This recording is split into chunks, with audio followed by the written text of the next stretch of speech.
이솝이 어렸을 때에 이솝의 주인은 훌륭한 학자였습니다.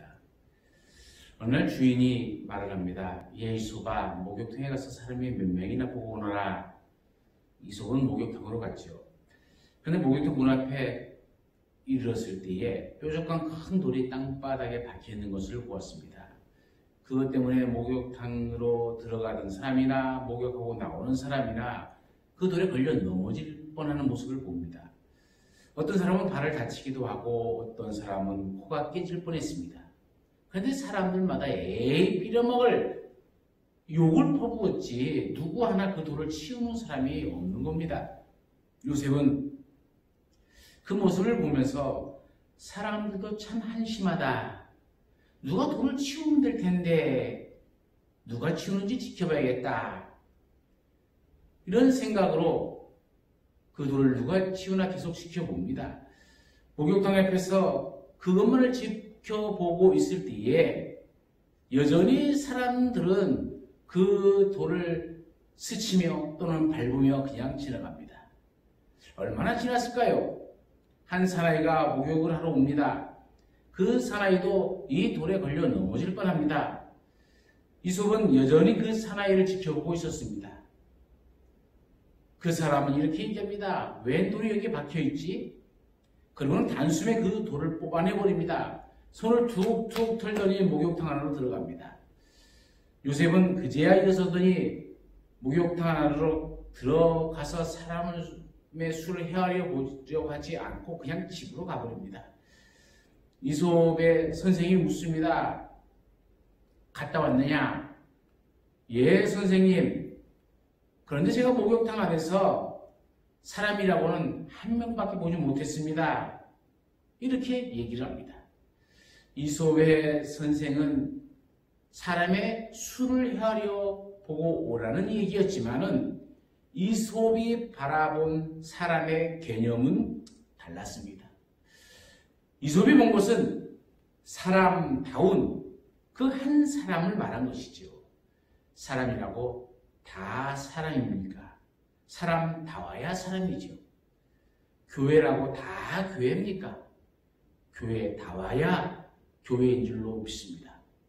수많은 교회, 수많은 교인들이 있지만 주님이 필요로 하는 사람은 교인의 5 내지 10%도 안 된다고 합니다. 교회는 이 소수의 헌신자들에 의해요. 정말로 교인다운 교인에 의하여 주님의 교회가 지탱하고 있음을 잘 말해주고 있는 얘기죠. 다이아몬드의 가치는 4개의 C로 결정된다고 하죠. 캐럿, 컷, 컬러, 클래리티. 서구에서 사람을 평가하는 것도 같은 순서라고 얘기합니다. 캐럿은 크기니까는 사람도 그 주머니의 크기로 잴 수 있다는 것이고요. 컷은 다듬어진 모양을 얘기하는 거니까는 사람의 생김, 옷, 자동차 등으로, 컬러는 색깔이니까 피부의 색깔로, 클래리티는 순결로 그 흠을 따지는 것이니까 도덕적 행실로 그 사람을 평가한다고 얘기합니다. 그러나 이 4가지 면에서 사람들에게 그럴듯한 평점을 받는다 하더라도 하나님의 빛 속에 이 먼지처럼 드러나는 인간을 볼 때에 걸작품은 하나도 없지요. 인간의 의는 더러운 옷과 같다고 했거든요. 의는 없나니 하나도 없다고 성경은 이야기하고 있지 않습니까? 죄된 본성을 가진 인간이 선한 일을 한들 그것이 무슨 선한 일이 되겠습니까? 선한 일을 행하기에 온전한 인격이 되려면 오직 필요한 것 하나가 되어 있다는 것이죠. 하나님의 마무리 손길이 있어야 한다는 것입니다. 그것을 5번째 C, 크라이스트라 얘기합니다. 우리는 그리스도 안에서 하나님의 새로운 피조물이 된 줄로 믿습니다.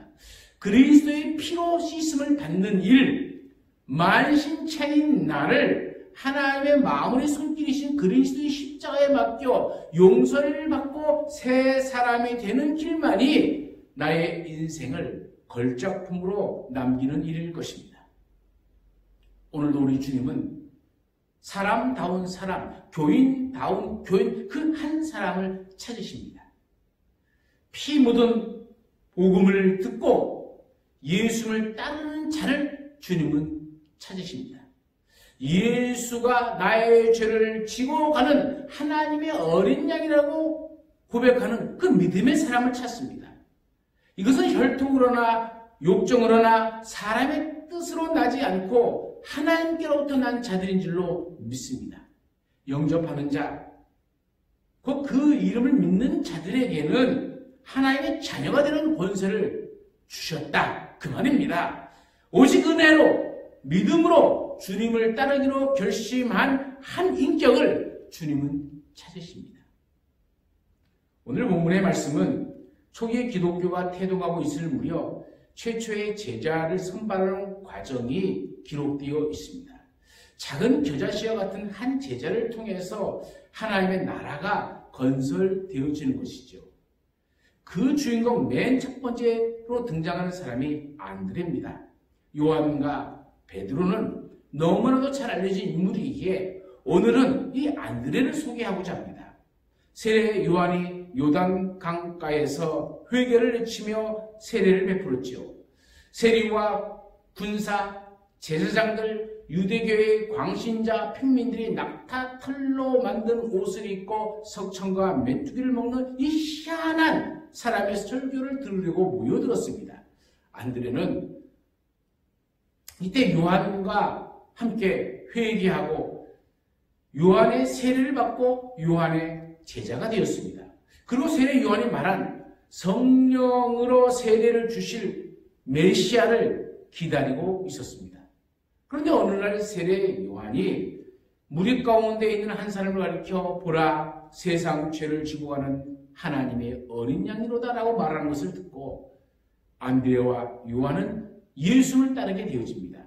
이 한 사람 안드레의 생애, 그 생애를 통해서 오늘 하나님이 찾으시는 교회의 일꾼의 모델을 삼고자 합니다. 이 안드레는 첫 번째로 자진해서 자진해서 차석을 차지한 사람입니다. 안드레는 요한과 함께 첫 번째 주님의 부르심을 받은 제자입니다. 서율로 말하면 1등 공신입니다. 그러나 안드레는 스스로 그 자리에서 물러나 그 다음 자리를 하는데 조금 더 불편을 모르는 사람이죠. 주님은 주님의 일을 하는 데에 이런 은밀한 봉사자를 찾으십니다. 소리내지 않고 일하는 사람, 다른 사람의 신뢰를 받는 신실한 사람이 교회에 꼭 필요한 사람입니다. 한 구역에서나 교회 기관에서나 안드레와 같이 스스로 차석의 자리를 좋아하고 일은 최상으로 하는 그런 사람들을 주님은 필요로 하십니다. 이런 사람이 속한 구역이라든지 이런 사람이 속한 기관은 부역 화합이 날 수가 없습니다. 시기와 다툼이 날 수가 없습니다. 안드레는 항상 눈에 띄지 않았습니다. 그러나 그는 주님에게 꼭 필요한 제자였습니다. 안드레는 세례 요한의 인격을 본받은 것이 틀림없죠. 주님이 오시자 자신의 영광의 자리를 기꺼이 내어주는 세례 요한의 모습이 안드레에게도 그대로 나타나고 있습니다. 자식은 부모를 닮는다고 합니다. 제자는 스승을 닮게 되어 있습니다. 그렇다면 여러분 누구의 제자입니까? 과연 우리는 우리의 영혼을 쓰신 그리스도를 닮아가고 있습니까? 세례 요한은 빛에 대하여 증거하는 삶을 살았습니다. 빛을 나타내는 삶을 삽니다. 그런 일을 합니다. 오늘 우리도 그리스도를 나타내는 그런 본질적인 그리스도인이 되어지기를 간절히 축원합니다. 예수님은 제자들 중 베드로와 요한과 야고보를 늘 대동하고 다니면서 예수님 자신의 신복으로 키우셨습니다. 그런데 안드레는 어떤 중요한 자리에는 끼지를 못했습니다. 중요한 사건마다 안드레는 동석하지 않았습니다. 회당장의 딸을 고치시는 현장, 변화산 사건의 현장, 겟세마네 동산에서 기도할 때도 베드로, 야고보, 요한만을 대동하고 안드레는 빠져 있습니다.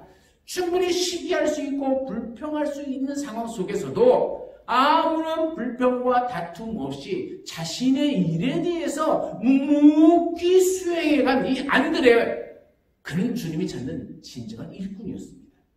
12명의 제자 중에 눈에 띄지 않는 천한 역을 맡은 것으로 족하게 여기는 사람, 윗자리나 직책이나 명예는 별로 문제를 삼지 않았습니다. 그저 겸손하게 그리고 충성스럽게 차선을 택함에 자유로운 사람이었습니다.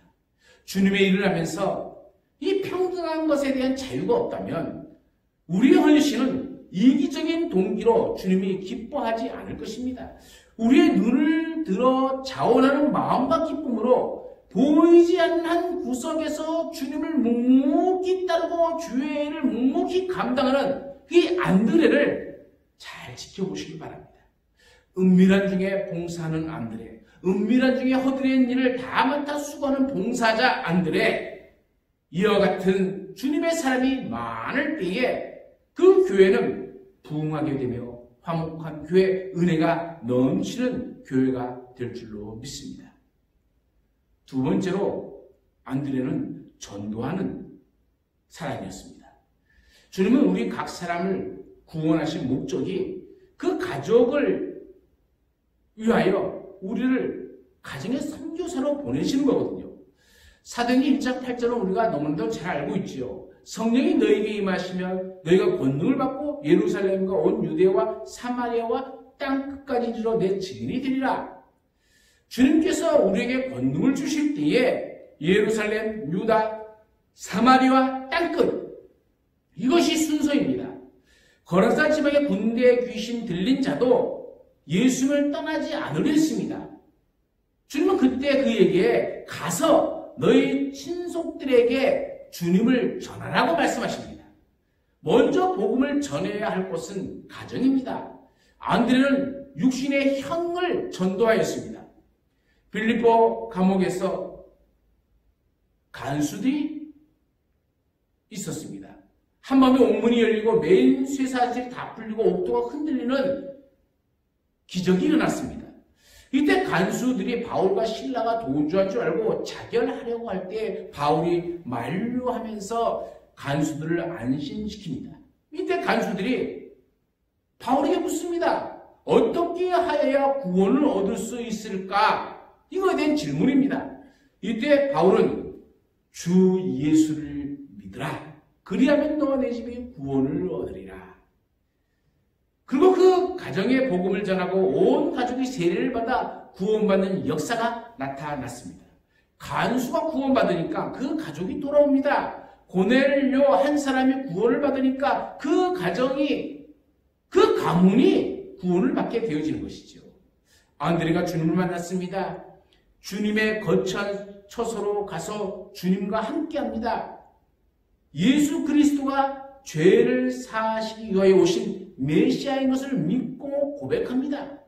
주님의 제자가 된 안드레는 그 즉시로 가정으로 돌아가 예수 믿긴 힘든 기신의 형제 시몬에게 전도합니다.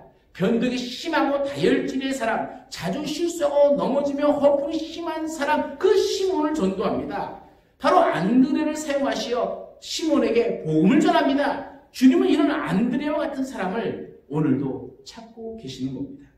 안드레가 데리고 온 이 형제 시몬을 보고 우리 주님이 이렇게 말씀하십니다. 내가 요한의 아들 시몬이니 장차 개바라 하리라. 시몬, 지금의 이름은 시몬입니다. 아직 변화받지 못한 시몬, 육적인 사람 시몬, 아직도 다혈질인 시몬, 현재에 있는 모습을 그대로를 보시며 미래에 변할 모습을 주님은 찾고 계십니다. 예수님은 그에게 새 이름을 언급하시면서 베드로에게 가능성의 희망을 강하게 심어주십니다. 시몬이라는 이름은 구약 성경의 시므온이라는 이름이죠. 야곱의 둘째 아들의 이름이 시므온입니다. 시므온이라는 말의 뜻은 듣는다라는 뜻입니다. 여기서 듣는다의 의미는 긍정적인 의미와 부정적인 의미가 있죠. 긍정적으로는 하나님의 말씀을 잘 듣는 사람이라는 의미가 있습니다. 그러나 부정적으로는 너무 여러 가지 소리를 듣고 어쩔 줄 몰라 하는 아주 변덕이 심한 사람, 우유부단한 사람이라는 의미를 가지고 있습니다. 이 사람 말이 들으면 이 사람 말이 옳고 저 사람 말이 들으면 저 사람 말이 옳고 하는 그런 경우죠. 이 부정적인 의미를 담아서 바람이 부는 대로 흔들리는 갈대라는 의미가 바로 시므온이라는 사람의 이름의 뜻이죠. 이스라엘 사람들은 변덕이 심한 사람, 감정 조절이 안 되는 사람에게 흔히 시므온이라는 이름을 붙여 주었습니다. 이 시몬의 아버지 요한이 아들의 이름을 시몬이라고 지어줄 때는 이 시몬이라는 이름이 긍정적인 면을 생각하면서 지어주었겠지만 예수님은 시몬에게서 긍정적 이름의 의미보다도 부정적인 이름의 의미에 가까운 삶을 살아간 이 시몬을 보게 되어진 것이죠. 성경에 나오는 베드로의 행적을 보면은 매우 감정적인 사람으로서 정말 흔들리는 갈대와 같고 성질이 얼마나 급한 사람인지 모릅니다. 예수는 그를 제자로 부르시면서 내가 요한의 아들 시몬이니 장차 게바라 하리라 하시며 시몬이라는 이름의 뜻과 전혀 다른 게바라는 이름을 주셨습니다. 게바는 아람어로 반석이라는 뜻입니다. 이것은 헬라어의 이름이 베드로입니다. 작은 바위가 아닌 큰 바위를 말하는 것이죠.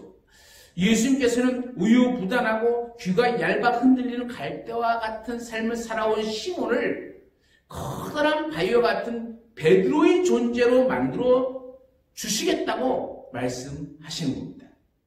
시몬 베드로는 성령을 받은 후에 3,000명을 회개시키는 설교자가 되어지죠.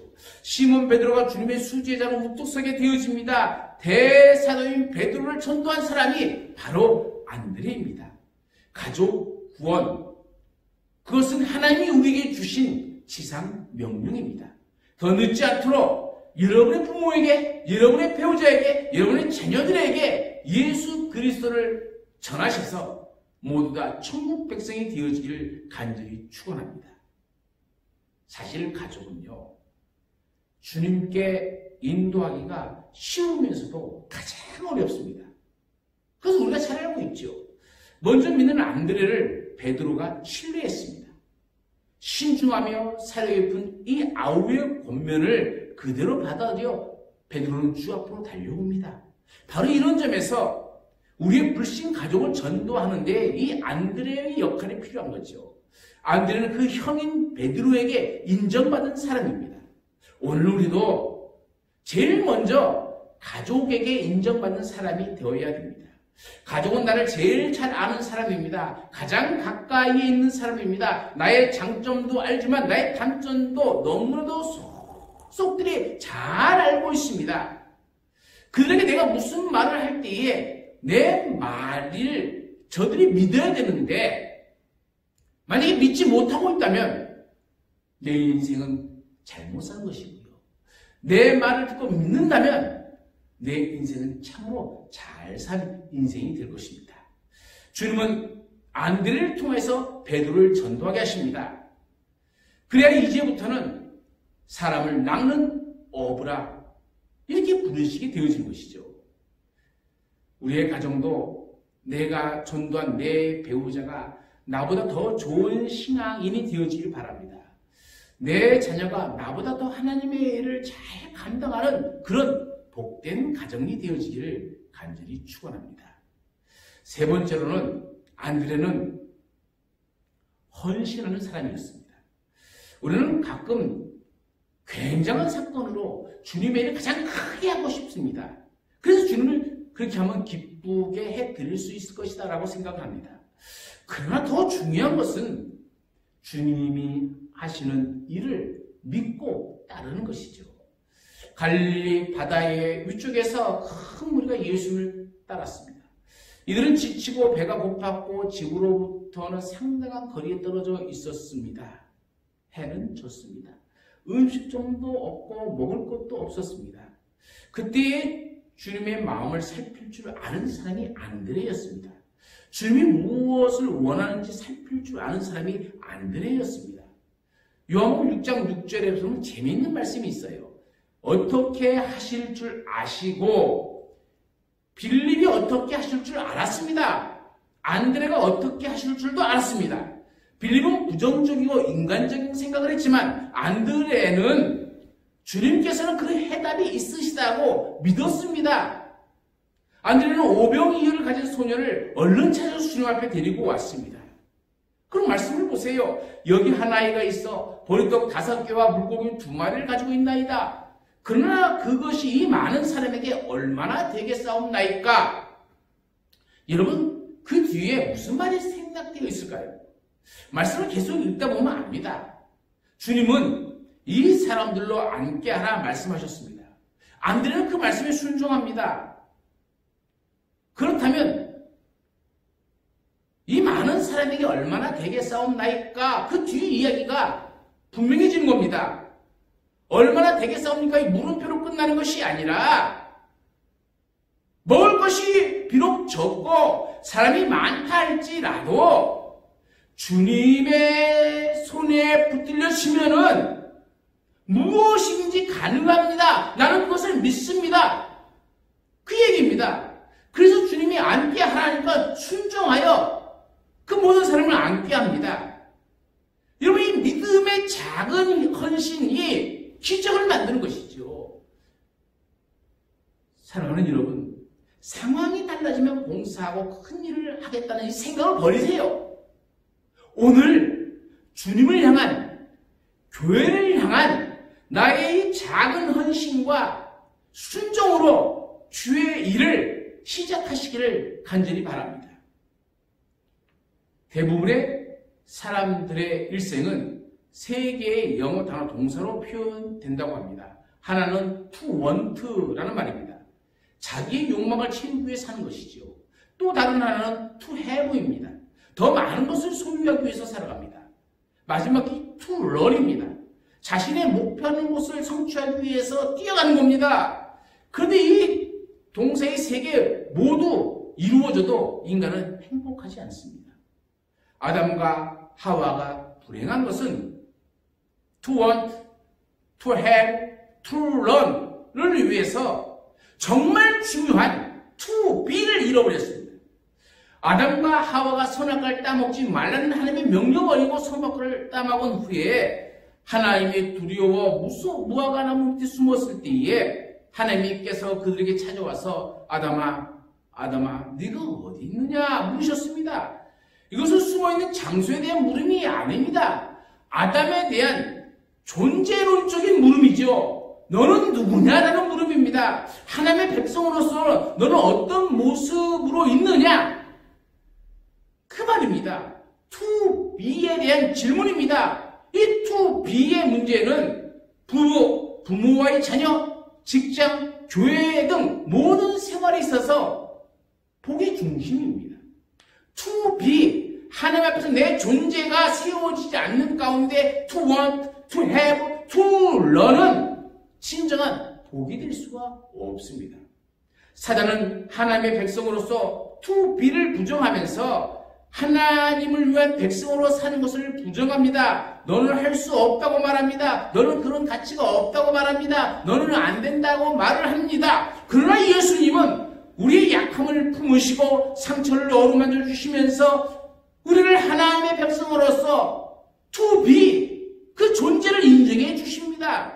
우리의 가치를 인정해 주시면서 너는 할 수 있다고 말합니다. 너는 천하보다도 귀한 존재이고 무엇과도 바꿀 수 없는 그런 가치가 너에게 있다라고 말씀해 주십니다.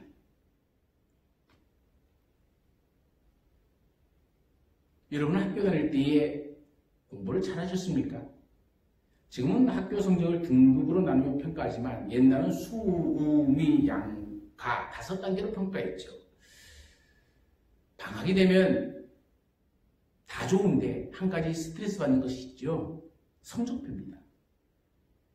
성적표를 부모님께 보여드리고 도장을 받아와야 되는데 다 수면은 얼마나 좋겠습니까만은 가끔 가가 있고 양이 있을 때는 이걸 참 보여드리지 못하는 것이지요. 이런 게 있으면 좀 나쁘다 이런 생각을 합니다. 그런데 그걸 아십니까 여러분? 이 수, 우, 미, 양, 가는 다 좋은 뜻입니다. 수는 빼어날 숫자죠. 매우 우수하다라는 뜻이죠. 우는 넉넉한 우자입니다. 뛰어날 우자로도 쓰는데 넉넉하고 뛰어나다 그 말이죠. 미는 아름다울 미자를 씁니다. 좋다는 뜻입니다. 역시 잘했다라는 의미입니다. 양은 어질 양입니다. 어질고 훌륭하다는 뜻입니다. 말 그대로 괜찮다 그런 뜻입니다. 가는 옳을 가짜를 씁니다. 옳다라는 뜻을 가지고 있습니다. 가능성을 가지고 있다는 그런 뜻으로 쓰여진 것이지요. 교육의 기본 정신이 사실은 수, 우, 미, 양가라는 평가 기준에 담겨 있습니다. 모든 학생들에게 다 가능성이 있다, 좋다, 잘했다, 뛰어나다, 우수하다 그런 뜻입니다. 신앙의 기본 정신은 어디에 있습니까? 이걸 잊지 말아야 돼요. 신앙의 기본 정신은 잘난 자나 못난 자나 있는 자나 없는 자나 권세자나 권세가지 못한 자나 다 하나님의 자녀로 사랑받는 자녀다. 여기에 있는 것이죠. 그래서 예수 그리스도 안에서 우리는 한 가정이고 한 교회고 한 식구입니다.